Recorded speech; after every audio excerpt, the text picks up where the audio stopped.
Chicago, 2011. A cop is murdered. Police and prosecutors swear they have the trigger man. He swears he didn't do it.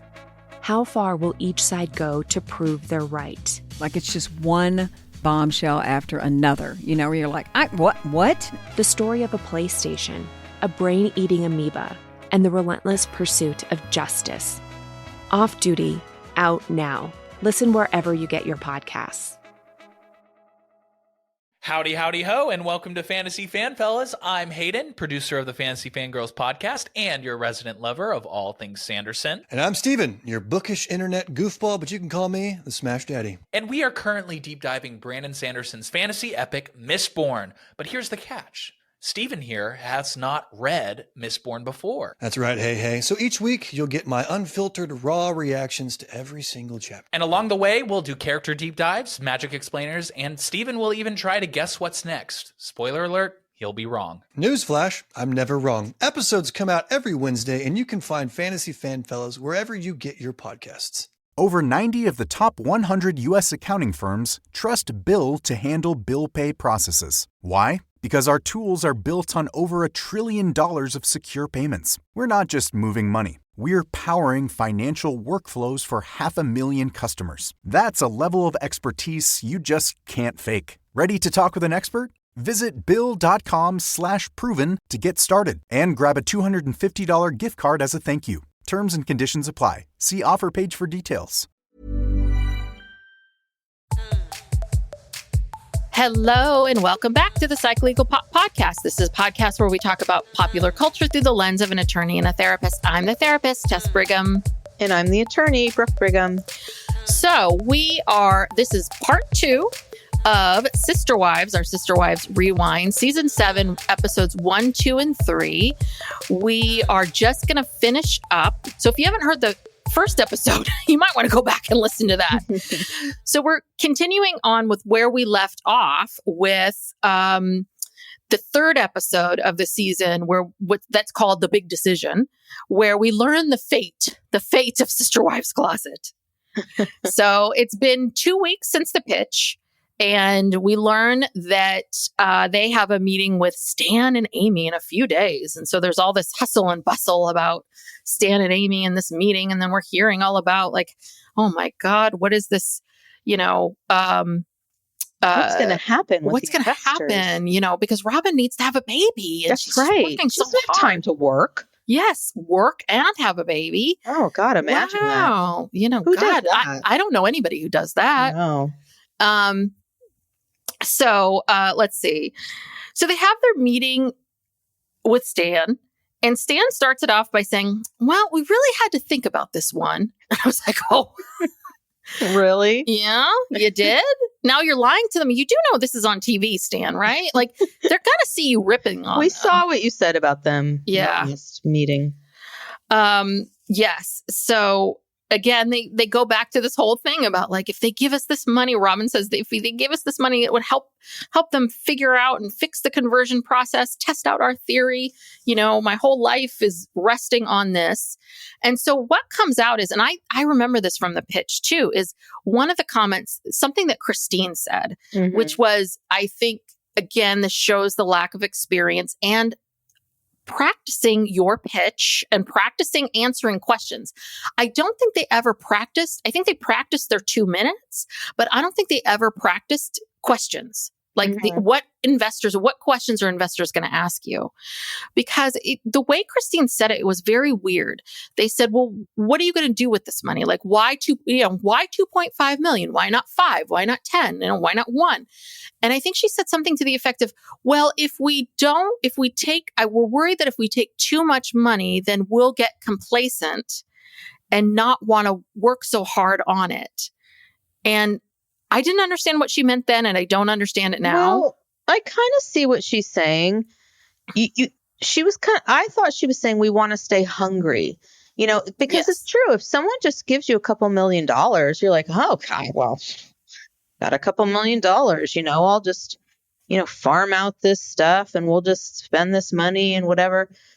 So I understand she was trying to say, yeah, we need some help, but we still have to put in the sweat and do this ourselves and be hungry for it.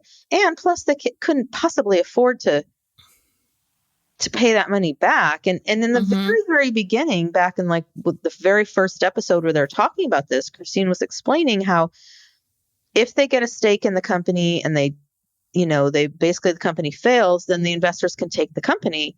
And she was saying, and I'm not comfortable with that. And then they just kind of cut her off. That was it, And it was like, well, that's a very good point. And again, Janelle brought up at the end of that episode, I believe, that, if we accept this money and like it doesn't work, like what are we going to do? We're talking about hundreds of thousands, millions of dollars in debt. Like that's crazy. And I think they probably already are really in debt, right? Yeah. Because we'll talk about this when we get there. Like they still have that Lehigh house. I know. And they're paying rent on it. And it's falling apart. Yes. It's just like, what? Yeah. Anyway, they can't afford this. So they called her out on it. And of course, everyone's like, wait, what? And I think Christine obviously didn't know what she had said or didn't realize it. This is what happens on this podcast. I say a bunch of stuff I don't remember that I said. And then people call me on it. And luckily the stakes are low. Yeah, the stakes are low. I would like $2.5 million from anybody listening. But they're on the couch talking about it after the fact. And this was an interesting one, which is Christine is, saying, God, I feel terrible. I didn't mean to. And then Kody interjects and he starts talking about it. And then he tries to talk and Robin like scolds him, like, stop, Kody, she's owning it. And he really snapped at her. I was like, I don't think I'd ever seen him snap at her like that. I thought that was interesting. He's like, I'm getting there. Which he didn't. No. He never does. Yeah, it's kind of like their bedroom scenes or something like that. I'm trying to get there. I know you want a baby. I'm trying. Which I'm thinking about Janelle. We'll talk about that when we get to the anniversaries. So they did learn that they were going to get 200, like we were just saying on part one, between 250,000, 500,000. And for 5% equity, which is still a very generous evaluation of the company. Yes, very. 250,000 for 5%. And they're going to reevaluate in 6 to 8 months. And so they are all excited. In 4 to 5 weeks, they're going to get funding for their product. And we never hear about it again. No, we never hear about it again. What the fuck? Like, did they get the money? God, I've been through so much with you guys. God, just, yeah. Is that just part of their overall debt now? I mean, like, probably. What? Do you doubt they ever even took it or got it? I don't know. You know what would be terrible? If they took it and Robin blew it. Like, maybe she took it and then whatever products they created or they couldn't get it together or whatever it is, they can't sell. I don't know. She could have taken it and paid a bunch of people to... to make products, and it just kind of sat around. No one ordered it or bought it. Yeah. Well, and I know they kept talking. This is the part I don't understand. It's like they kept talking about making t-shirts, and we should have t-shirts and blah, blah, blah. It's like, this was 2014. Weren't there drop ship places back then? It's relatively easy, and a lot of people do this. This is how podcasts do their merchandise, right? Which is you create a few logos, you work with a company, and you can say, okay, I want that in blue and this logo, and ship it to my house. And they take care of everything for you. So I just don't understand why you don't need to. You need $2.5 million to do t-shirts. I don't understand that. No, they didn't need anything like that. And I've never seen a Sisterwife's t-shirt or Sisterwife's closet t-shirt. So I don't think they exist. And that's the problem is Sisterwives, right? The Sisterwives logo, who's going to wear that? Like, it's a joke. It's a joke. It's a joke. Yeah. They should have done mugs, keychains, right? Like little books, something simple. Even that, let's be real. This show only became a ratings gold mine when Christine decided to, leave Kody. And even a little bit before that, when he freaked out about COVID. COVID was the best thing that ever happened to this family. Yeah. All right. So should we go to what's up with Mary? Because I also was trying to to figure out the timeline for this. So this is season 7. The catfishing comes out in season 9, right? I think like maybe the end of season 9. Or maybe even season 8. End of season 8. So season 7 was June of 2014. Season 8 is January of 2015. And season 9 is September of 2015. So the catfishing comes out in season 9, I feel like. The catfishing goes on a long time, because when I was looking at future episodes to see if My Sister Wife's Closet ever came up ever again, there was a lot of episodes about catfishing. It literally went on for like 3 seasons. 3 yes, plus like seasons. Everything, like the commitment ceremony and all of this other I think was the longest running thing. scandal. Well, it's a big so you but in this episode, when it's Mary's birthday, and Kody and Mary are going out, and he comes over to her house and he's very jovial. He's like, "Hey Mary, let's go play." I'm like, yeah, okay. And they're all happy, and they go to the DW Bistro, which I looked up. It's still in business, but it's like they have like soup and sandwiches and salads and not fancy. Yeah, he's really like, I'm not going to spend more than $30 on this meal. It looks like a cafeteria where they were sitting. It was like orange and white stripes on the walls, and there's these cafeteria tables. Online it looked nicer, but the orange and white stripes are there. I saw that. Yeah, and so did you mention the Keith Urban thing? Oh, no, that happened, before they went out. Yeah, so Mary is a super fan of Keith Urban, and she really wanted Kody to straighten his hair like Keith Urban. And it was disturbing, and the best were his kids. Just like, ew, Dad, oh, God. Ugh. Yeah, even Aurora was like, wait a minute. He's going out like that? That's such a game. Even Aurora, who's the dorkiest person known to man. I'm sorry, I know she's a child, but the biggest dork, she knows that looks bad. Yeah. Ugh. And Mary emulates the Keith Urban. Oh, yeah. Style. She loves a good Keith Urban look. And, that was weird looking at Kody like that. And I kept looking at her and I'm like, God, you really are tan all the time. Mm-hmm. Like, is it the Las Vegas Sun? Nobody else is. It's a tanning salon, which is so odd. Which she still frequents, because Ace and Caitlin from Shit Talk, Sister Wives Patreon, they spotted her. Oh, at a tanning salon? At a tanning salon. Oh, I didn't know that. Was it in Arizona or Utah? I think it was in Arizona. She still tans. Which is so odd. And how are tanning salons even still legal? Because I think people still, right? Like, but again, people, if they're around and they're still here, because people are going to them.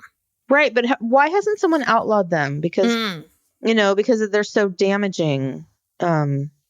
Maybe, I don't know, because it's one of those things like, it's like cigarettes. Like, I'm sure there's a bunch of warnings that people know about. It's a little bit of like, I bet you sign some form at the beginning that says, I'm aware that this could kill me and give me skin cancer, but I need to look like Keith Urban. It's very important to me. Have you ever gone to tanning salons? I think I very briefly worked in this laundromat tanning salon in college, and then I left after a couple days because I hated it. I mean, I think I might have laid there, but I just can't lay there. And I knew it was bad back in the 90s. Like, I knew it was terrible then. Yeah. I mean, I used to go every once in a while, like maybe before a vacation, you want to get like a little bit of a base. Not to turn orange, because I have very fair skin. So I would just go in for like 15 minutes, a couple times, before you go on vacation. I always thought it felt really good and relaxing. Yeah. I don't know. Well, I recently did this red light, therapy thing. And it's kind of like that. It's like these red lights, you can do red light for your face. It builds up the collagen and all that. And it's nice. That part's relaxing. I think I always just felt stressed out in there, when I would do it. Or that, and just, I know this is terrible. right? I know this Right. is bad, so this is not, I'm not supposed to be enjoying doing this. But I do like a good spray tan, and I do like it when you can go to those places and get, I don't even know if they're still around at all, but you do the, hands like this, and you have to be in these weird positions so it gets you in all the crevices and all that. I've never had a spray tan, but I know they do it at Benefit because Layla got a spray tan there. Well, she wanted to get a spray tan for prom. And so she wanted to do a run-through spray tan, of course, to see how it would look. Which is actually very smart. A very smart thing to do, yeah. But then because of COVID, the prom got canceled. So she never got to do the prom spray tan. But I'm just looking at her. I'm like, you don't need a spray tan. Yeah. But okay. So what did she look like? She really didn't look that much different. She looked tanner. Mm-hmm. But I always call her, do you remember the suntan Barbie? A little bit. I used to have a suntan Barbie where I don't know what kind of toxic plastic shit was on the Barbie, but you literally would put the Barbie in the sun with her little bathing suit on for like 10 minutes and she would tan. Oh, and no, I don't remember that at all. see the tan lines, whatever. Ooh.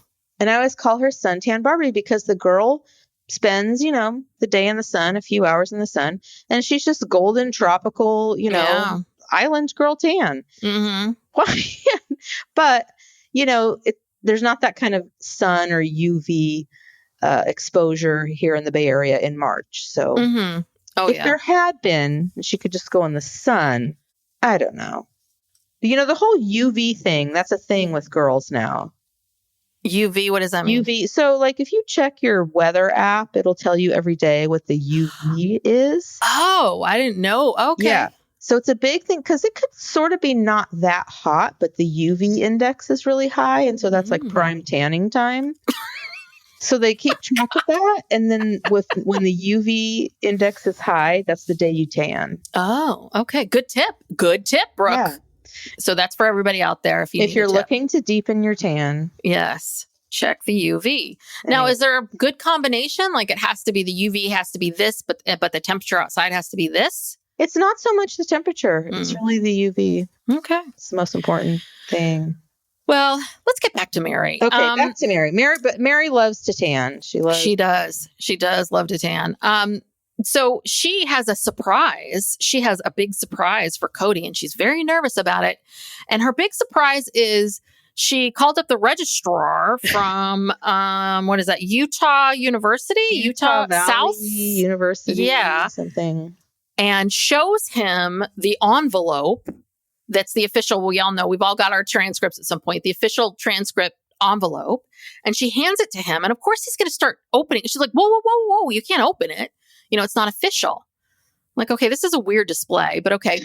So he shows her that. And it's basically sitting down to say that I want to go back to college and get my degree. And so I'm going to go do that in the fall. And I'm worried, I'm worried about how everyone's going to feel about it. How Robin's going to feel about it. Essentially. But I also think, and this is why I really, watching these 3 episodes with Mary, I was just like, oh, there's something going on. Like, I really think she went to Kody wanting a different reaction.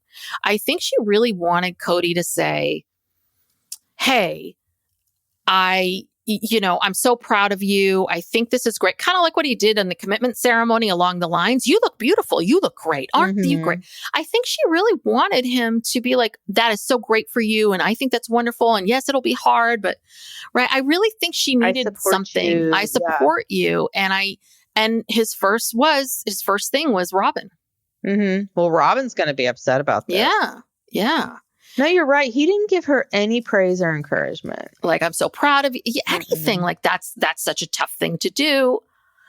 And so, yeah, I mean, maybe he said that and they edited it out, but Mary basically says it's not my dream. It's Robin's dream. And she just said, okay, let me talk to him. Let me talk to her first. Yeah. Anyway. Dancing. Yes, the dancing.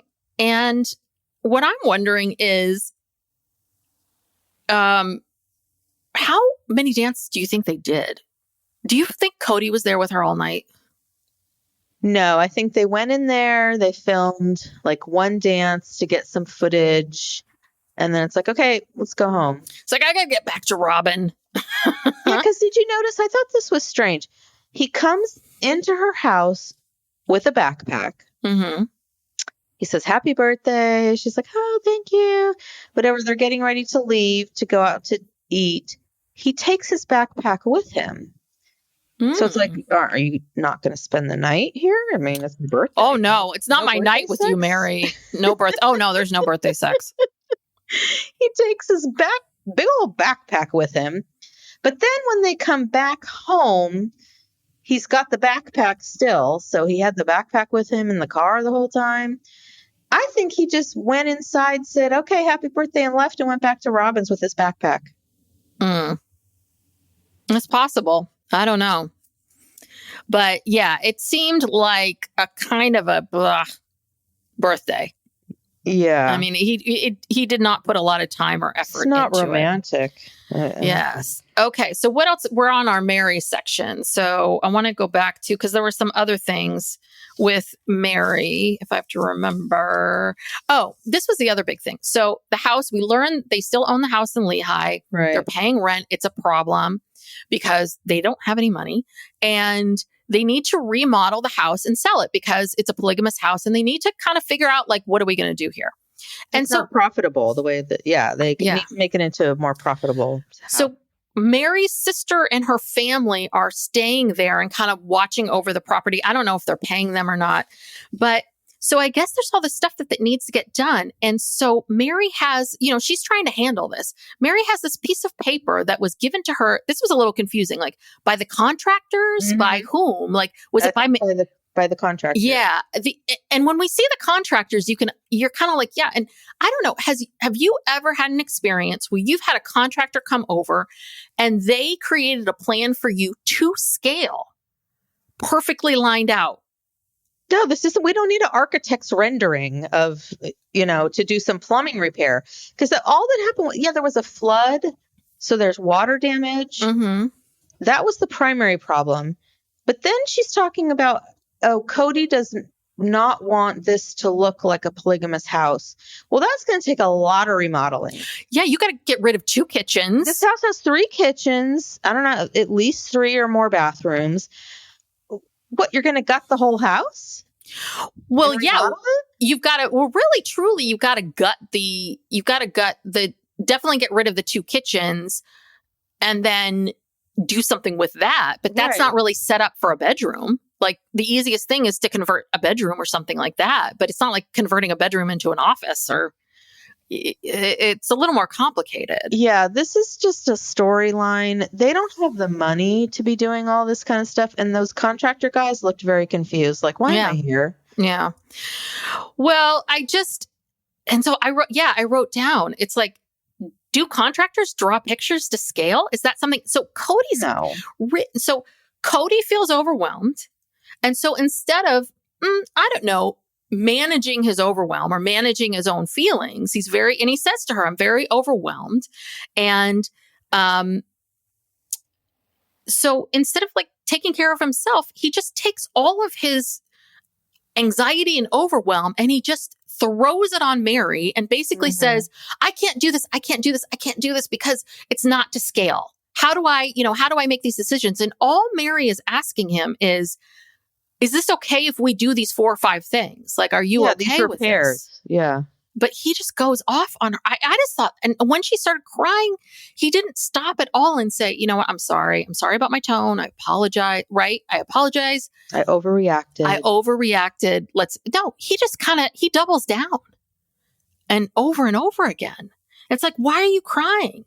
And I really think that she's going through menopause or something is going on with her because she cried a lot in these 3 episodes. Yeah, I don't know. It just struck me. College now.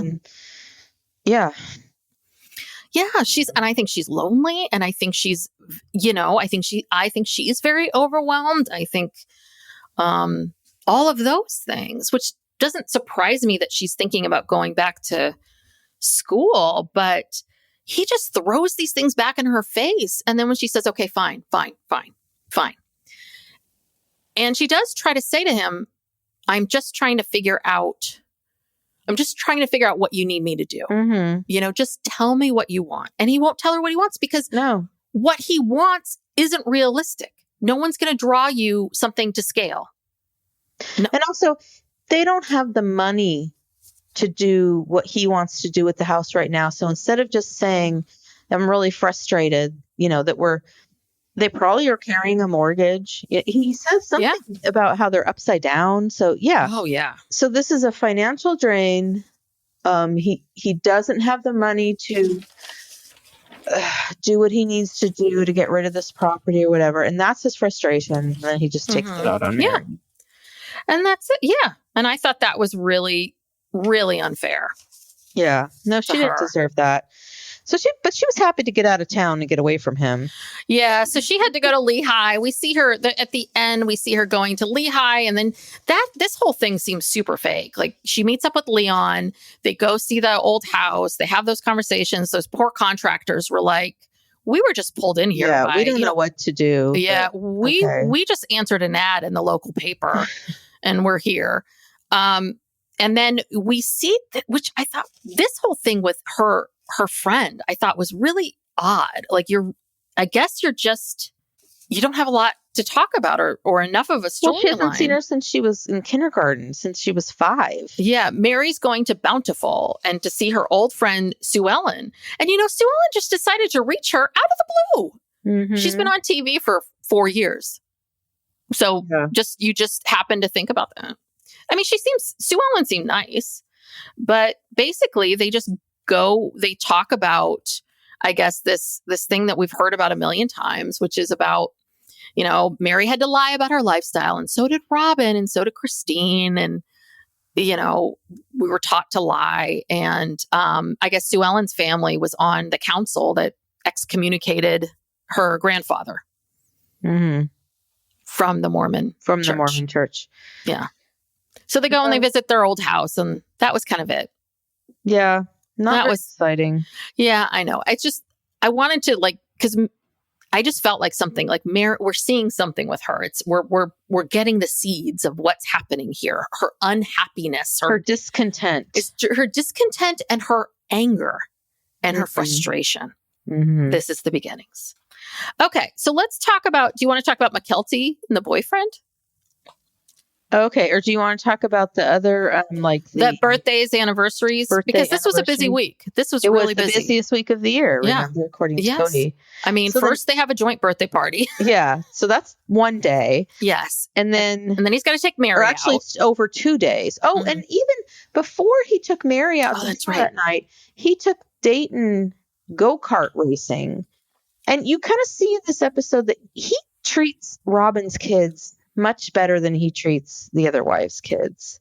Oh, yes. Because even before the go-karting, the night before, they show, Robin has this thing where she really wants Kody to tuck each kid in, but it's more like a time to just, connect and be time to talk and whatever. So they show he and Robin are sitting with Dayton and talking to him and praising him, talking about how what a good student he is and this and that. And then that's where this conversation about the Alzheimer's, Asperger's comes in.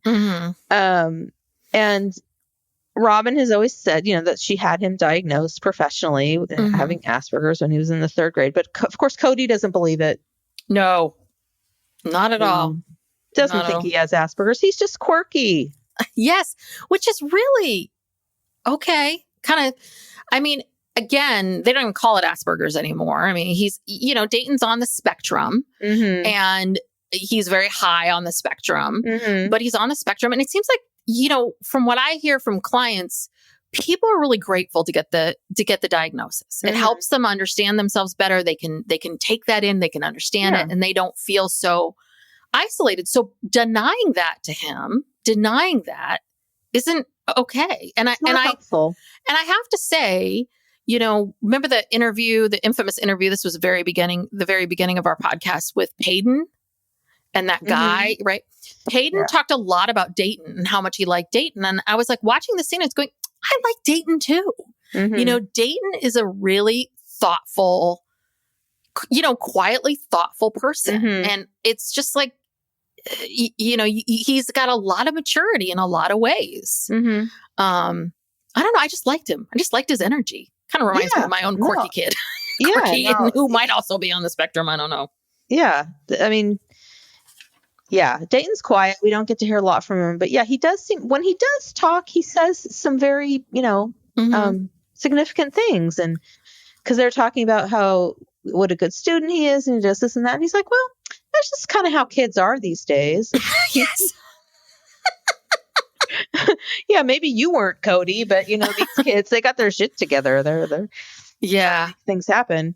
Yeah, but can I just talk about right before they do all this tuck-in? We see it's Robin's night. We see Kody doing dishes. Yeah. Now, did you catch the song that was playing? I don't think so. Okay. So the song that was playing was Row, Row, Row Your Boat. Oh, yes. But they did it in this Crazy version of it. Yes, it was like row, row, row your boat. So basically they had no money they could not buy songs. So basically Pedal Monkey's like, okay, let's just take simple songs. Like Mary Had a Little Lamb. And then we're going to really slow it down and no one will notice. No one will know. Psych Legal Pop will be back after these messages. Chicago, 2011. A cop is murdered. Police and prosecutors swear they have the trigger man. He swears he didn't do it. How far will each side go to prove they're right? Like it's just one bombshell after another, where you're like, what? The story of a PlayStation, a brain-eating amoeba, and the relentless pursuit of justice. Off Duty, out now. Listen wherever you get your podcasts.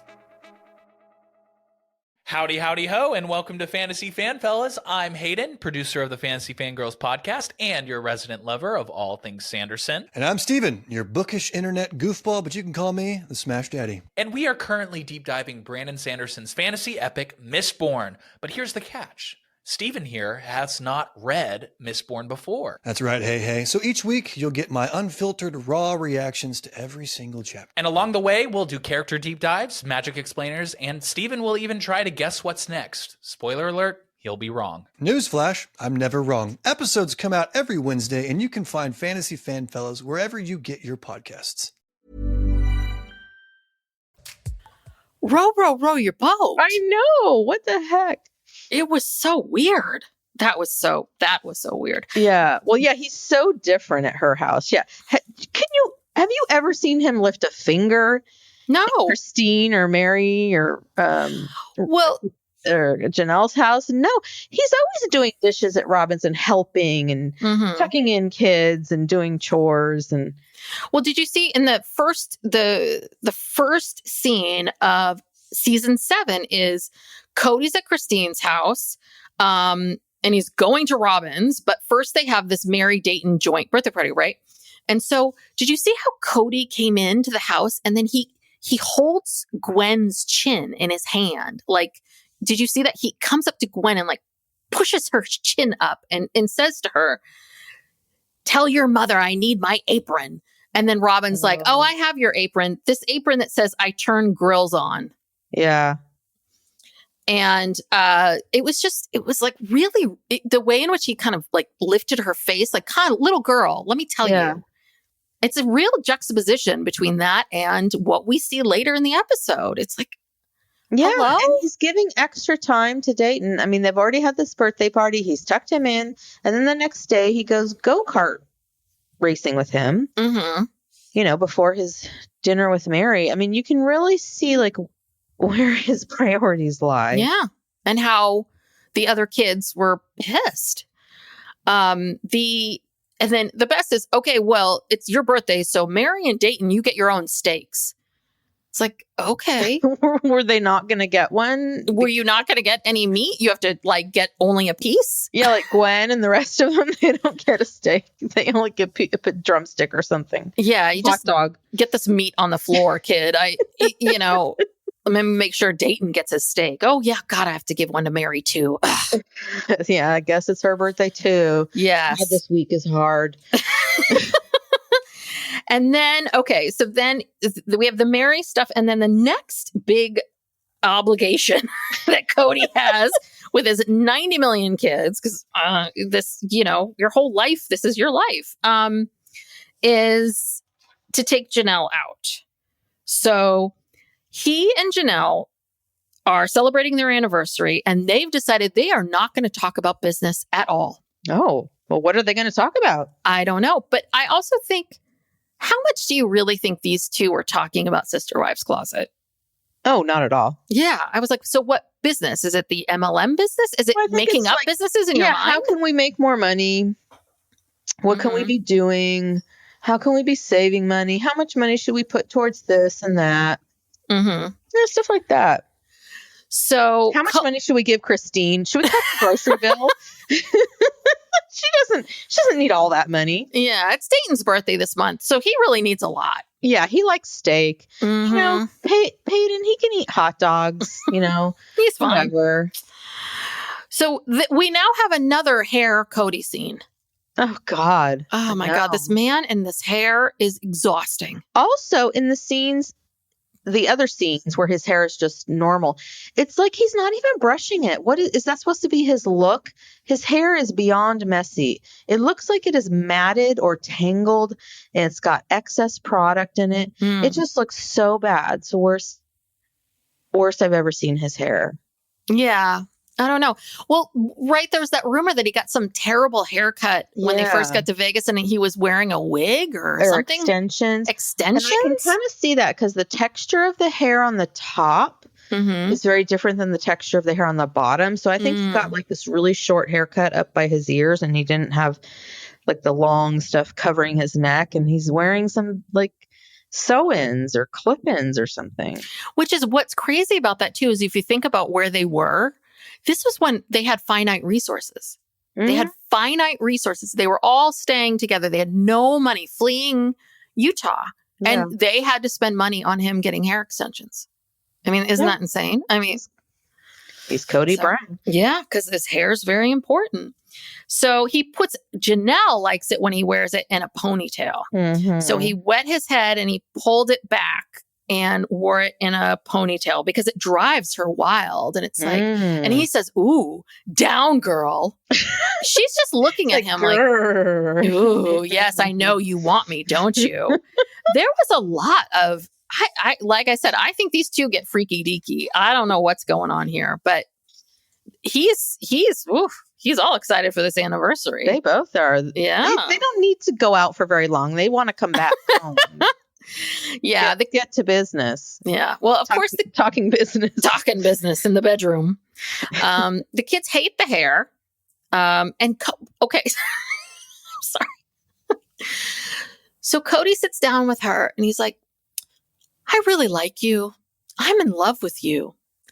I just feel like we're in a honeymoon period." So these two are in a honeymoon period, apparently. Like, things are frisky over at Janelle's house with old Kody. Big time. Well, Janelle, she's looking good, Yeah. She's working out. Her self-esteem is a lot higher, She's feeling herself. And she Cody's curled her. picking up what she's putting down. Well, this is a great example of this, right? Where she tells Kody, Kody initiates this. He says, "I see you. I see how hard you're working. I'm so proud of you." It's like, you couldn't give that to Mary? Or Christine. Yeah. Yeah. But it's also a little bit of like, you couldn't give that to, right? You know how to do this. So. Yeah. Gives it to Robin just fine. I mean, yeah. He knows how to do this. This isn't something like, because, Christina's always saying, "Well, we need to work on our relationship." And it's like, well, this is a one-sided thing. Kody knows how to be nice to his other wives. Yeah. He's choosing not to be nice to you. There's no amount of working on your relationship that is going to change that. Yeah. And she finally figures that out like 10 years later. But Christine. Yeah. What is it? It's, they broke up in 2011. So, 2021. So it's another 7 years. Another 7 years of this that she and Mary, God. I mean, if Kody hadn't recently, And I wonder, like, if Kody hadn't said all those nasty things on air and then they aired them, would you still be with him? Probably so. Yeah. So anyway, it's like they're like a honeymoon. And then, so they're all romantic. And, you know, they've struggled a lot in their marriage. There have been some rough times, but, you know, they're in this honeymoon period. So they go to dinner, they come back, and they basically are like, get the kids to bed. And Cody's like, I can't wait to get to bed. I mean, this was so obvious. You're like, put Truly down. Let's go. Let's go, Janelle. Oh, Truly. Truly's at the other house. It's Savannah. They got to get Savannah to bed. Oh, yeah. Sorry. Oops. Savannah. That's the little one. I've lost my mind. I think at that point, because Janelle wanted to save money on bedrooms, I think Savannah was staying in her bedroom, so they had to kick Savannah out. Yes. She had to go sleep like with her brothers or something. They're like, come on, Savannah, you gotta go upstairs. So, you know, by the time they got to that trailer on Coyote Pass, Savannah already knew how to rough it. Savannah already was like, oh, okay. She's like, I'll just like curl up over here in this chair. like a lost dog. Like, you know. She's like, I know what to do. Yeah. Oh, geez. Oof, boy. So that was that one. And I think, is that all of what was the last thing? The last thing was Cody's birthday. Cody's birthday. I'm like, what did we see with I that? don't even remember that now. What did we see for Cody's birthday? Because, you know, Kody, he has to get his attention. Well, we see him at one point, because I think he was celebrating his birthday with Christine, which I'm sure he was really pissed off about. And he was at Christine's house, and he's like, oh, I can finally relax. Because there's four big activities this week. I don't know where. I have like 90 pages of notes, so I cannot find Maybe it now. that was Christine's night. But then he made a point about how they all get together for his birthday. Yeah. So they do. That was at Christine's house. He's turning 46. Mary has to talk to Robin. So she has not even, she knows she needs to talk to Robin. And she does it, I think, after that party. She talks to Robin. So that's going back. We're doing this somewhat a little bit out of order. Yes. So the next exciting thing happens, though. Okay. I don't remember what Cody's birthday was. Who cares? Nothing happened. It wasn't that interesting. Basically, Mary had to talk to Robin, took her back to her house, and broke the news of that I'm going back to school 8 months from now. So start panicking. Maybe. But let me show you my official transcript. Don't open it. Because I need to send that. Haven't been accepted yet, but have my transcript. So get ready. Prepare yourself. That's one phone call and like $10. I mean, really. Yeah, not a big investment. So what's the next big thing? What happens after that? I think it's when it's Christine's night. He goes over to Christine's. This was hands down, I think, the best part of this entire show. God bless, what's his name? John, my friend. He read Kody for filth. They both did, actually. He and McKelty at the end of this whole crazy scene just really read him for filth. So Christine's concerned because McKelty's been seeing this guy for a whole month, and they've been going on way too many dates. Which I think basically means like John comes over and hangs out. Yeah. You know what I mean? They see each other. They're at the same school, you know? And they're still in high school. I mean, I don't even know if John has a car. Like, I don't think he's taking her on dates. They would not let her get in a car with a guy and go on a date. No, but Christine thinks that, that this is just moving way too fast. This is way too serious. They need to have a talk. Yeah. John. Because the other thing too is McKelty has really been labeled, because of the way she dresses. Everyone, this big thing, when McKelty's acting out, she dresses bad. She doesn't even dress in any way, shape, or form. But it's almost like it's really unfair to her. She's showing because she wants to show a little bit more skin, or she wants to express herself, or in these things that you automatically assume that, she's a slut. Yeah. That's it. Let's start shaming her. It's like she hasn't done anything. She doesn't even dress provocatively. No. Like their idea of provocative, like that day when Mary yelled at her, she literally had on like 2 tank tops and a sweater. Yes. There was no cleavage. There was nothing. Yeah, it was because she could see her like chest, her Décolletage. Yes. Yeah. Not even. You don't even see just like barely. the in between. Yeah. Barely. Yeah. So, but I just don't like them. I just don't think that it's fair to quote, slut shame her. She's they are slut shaming her. Mhm. Pure And and simple. yes. And then look what happened. She married Tony. So Well, and look how anxious she was to get married, and you know what I mean? Mhm. Like, and it was so interesting the way that so Maddie and McKelty are only like a few months apart, mhm. but the way that they reacted to Maddie getting married and the way they reacted to McKelty getting married were so different. Like with Mhm. Maddie, they were so happy because she's marrying Caleb, who they all love. She's the same age as McKelty. And Caleb is like 10 years older than Yeah. Madison, which isn't weird at all. And 10 very critical years. I just want to say it's not 50 and 60. No. It's 19 and 29. I think these are critical 17 and 27 or something. These are critical years. These Right. are like 50 years Exactly. in between. And so then, because McKelty falls in love with an age appropriate guy who, Tony has turned out to be okay. They all were really down on him. But the way that they treated McKelty, like, oh, you're not ready. Mm-hmm. No, this is not for you. Mm-hmm. I mean, the whole thing, it's just justice for McKelty. She's not my favorite person, but they've never treated her very well. Yeah, no. But I do enjoy, because I was doing a little bit of searching because I wanted to figure out, like, where is this John today? Do we have any sense of what his life, like, what is his life like? And I went to Reddit to look, and there was actually a thread about it, but there was no kind of new information or nothing new, like, this is what John's doing today, because I had some feelings about John. So I just kind of wanted to see where he was going in his life and if I could confirm some things. So I wanted to look and find him, but then all this other McKelty stuff started coming up too. Mm-hmm. And I guess McKelty's really ripped Mary a new asshole. Like, she really is like, well, she cheated on him, so this is how she's treated. I was like, ooh. I never heard her ever explicitly say, Mary had that coming and F you and well, she did say that she obviously hated her. She said she will never be part of my life or my children's life. I didn't realize it was all goes back to the catfishing thing, but that makes sense. I mean, well, I think she already didn't like her, and then it was like, there's the nail in the coffin. Right. I think she was kind of rough with some of the kids when they were younger, like a Mary. Disciplinarian. Mary was. Mary, not McKelty. No. No, McKelty's there taking care of Truly. Right. She's just as parentified as Madison. Not Madison. What's her sister? Aspen. Yeah. It's like, I couldn't think of it. I was like, Aurora? One of those people. God. So do you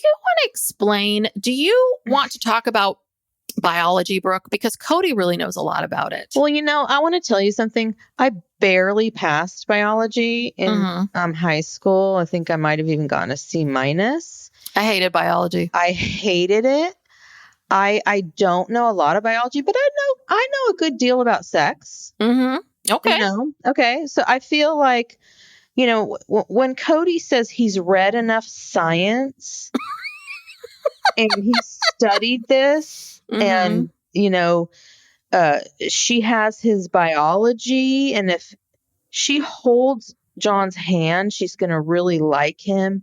And because of the biology, she's going to think she's in love. Mm-hmm.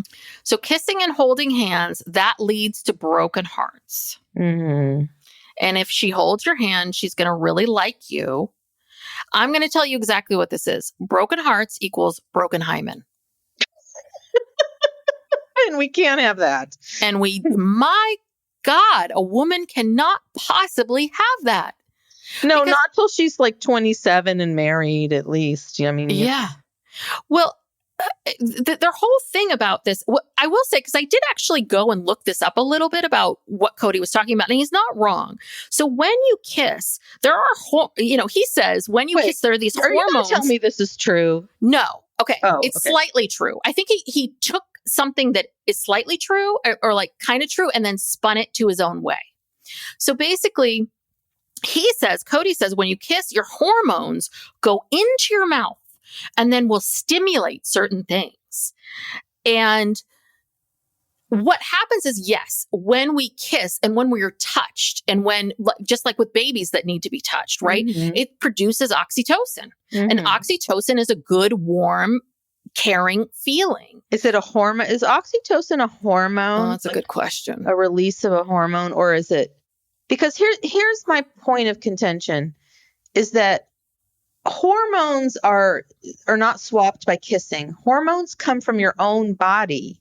It is a hormone. You're Things right. Okay. So things happen in your body. Your body then has a response. Mm-hmm. Even just like hugging, they talk about how you should hug someone every day for at least 20 seconds, which is a long time. Mm-hmm. But that's enough to give your body the stimulation it needs to release oxytocin. Yeah, and which is why babies need to be held. Exactly, why babies need to be held and loved and all of that. But you're not swapping the hormones through your saliva. Okay, I got a C- in biology, but I'm like 99.9% sure that I am correct on that. Mm-hmm. But touching, kissing, all that, yeah, it releases hormones in your body if you're turned on.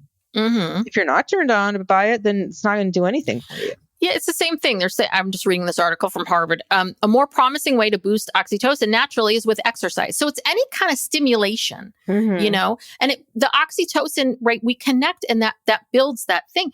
The reality is that what really it is that he knows that kissing and touching basically is going to get things rolling around here, and that it could keep going. And that's really what he's saying. John is looking at him like, how did I get here? Right. I should have found someone else to talk to and hang out with, because this isn't going to work for me. And I'm never going to be able to get to first or second base with this one. So I'm out. Well, yeah. And then McKelty comes up with this explanation, which I'm sure she's heard before from Christine or someone. Mm-hmm. She's like, oh, so what you're saying is that if I kiss John now, then I'm robbing my future husband of like being the first person that I kiss. Mm-hmm. And he's like, yes, Mm-hmm. exactly. Which is the whole lecture that we got from Robin in season 3, 4, about the purity thing. And it's again, this whole thing of, if you are a woman and you experiment and you go out into the world and kiss people and do all this kind of stuff, then you are just throwing that away. It's like, you know what? I'm sorry, but that my future husband doesn't own me or my sexuality or anything that I do. It's mine.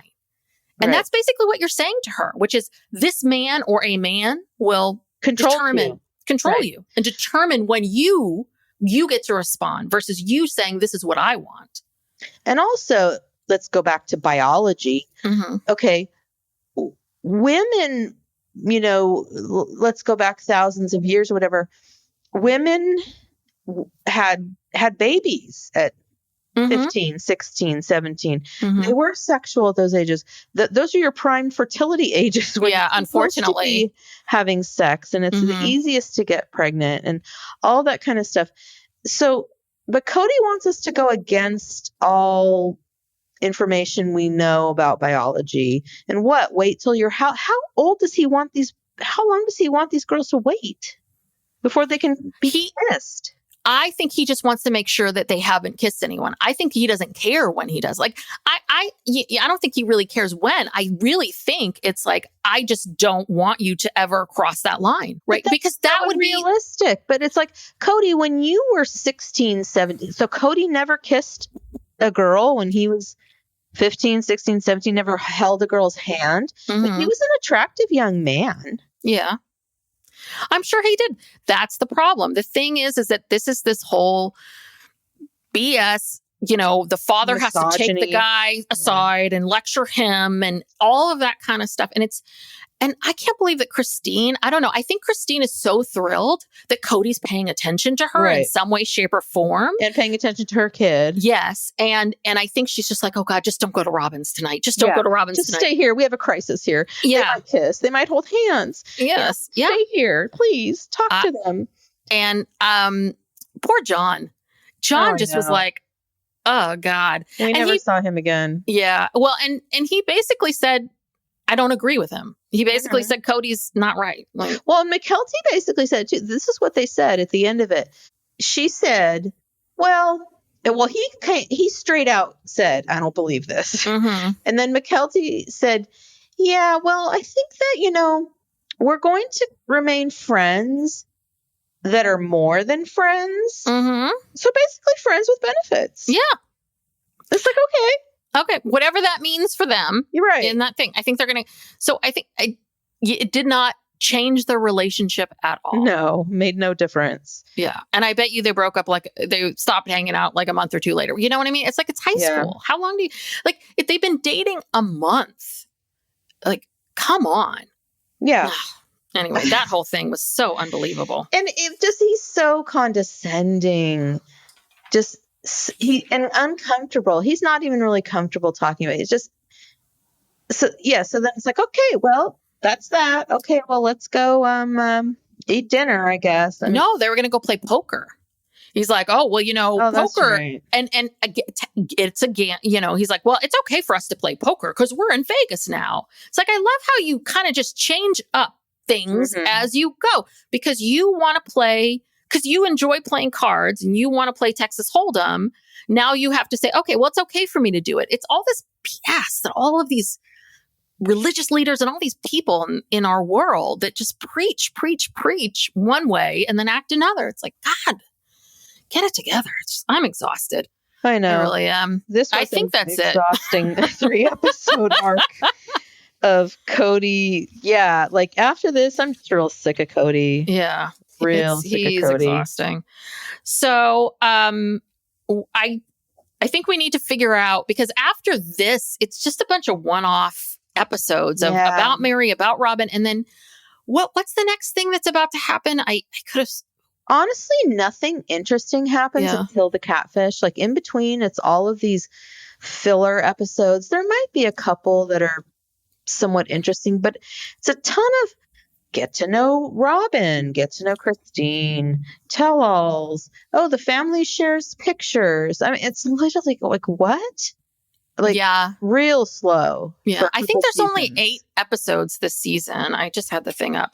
I think there's only 8 episodes this season. Oh, no, I've got the oxytocin thing. Okay.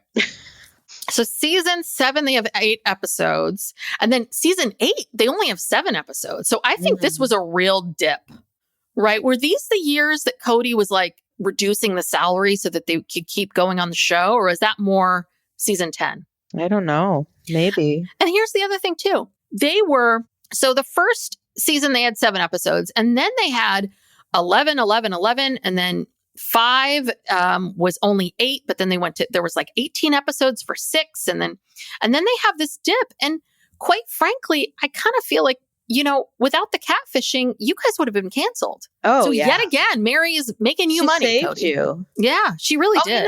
One thing I think we missed in talking about these episodes was when Janelle went to the rock wall.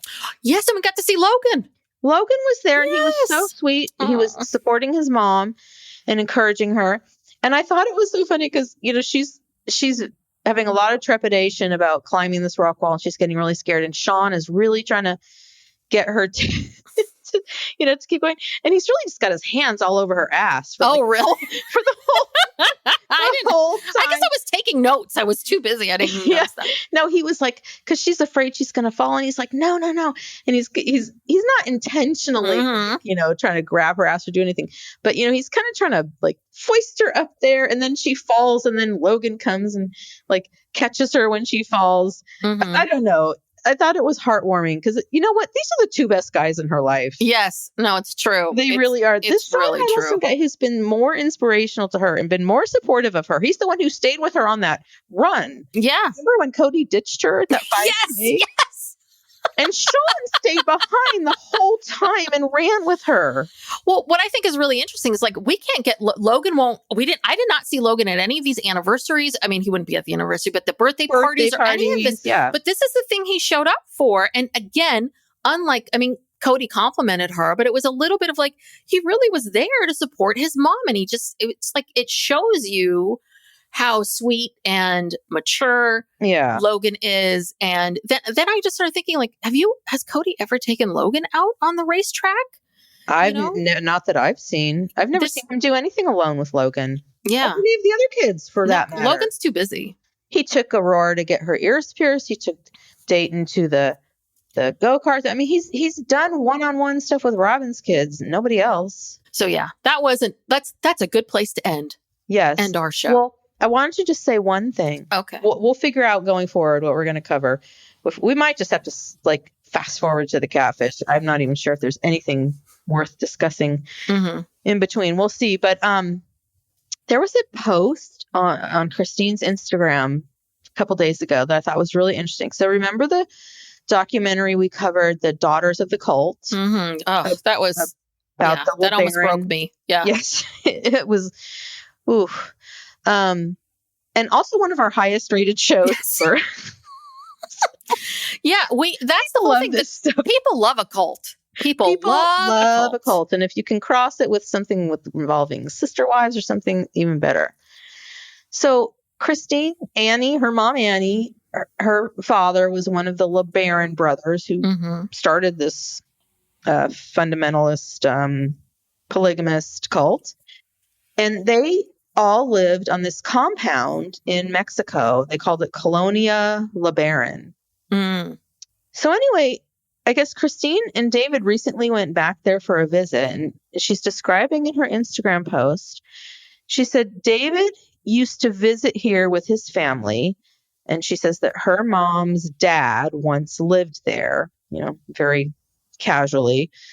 And then she says, our paths almost crossed many times. They both attended weddings there at the same time, but, never met in person. And I'm like, well, gosh, maybe this David's family is a lot more into this fundamental polygamy stuff than we really understood.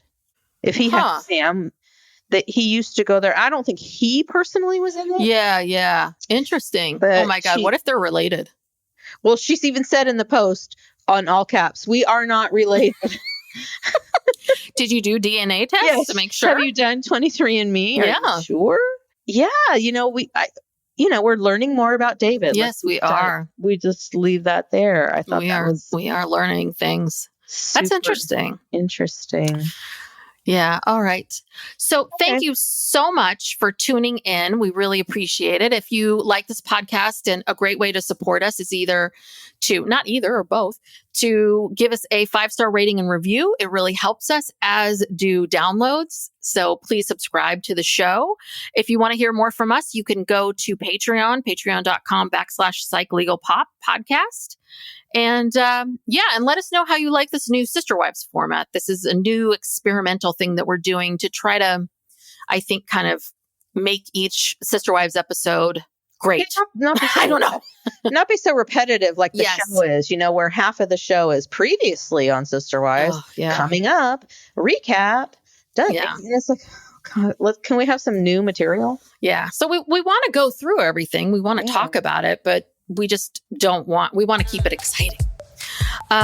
So you can email us at psychlegalpoppodcast@gmail.com. That's where you can find us. All right. Thank you so much, everybody. See you next time. Bye. Bye.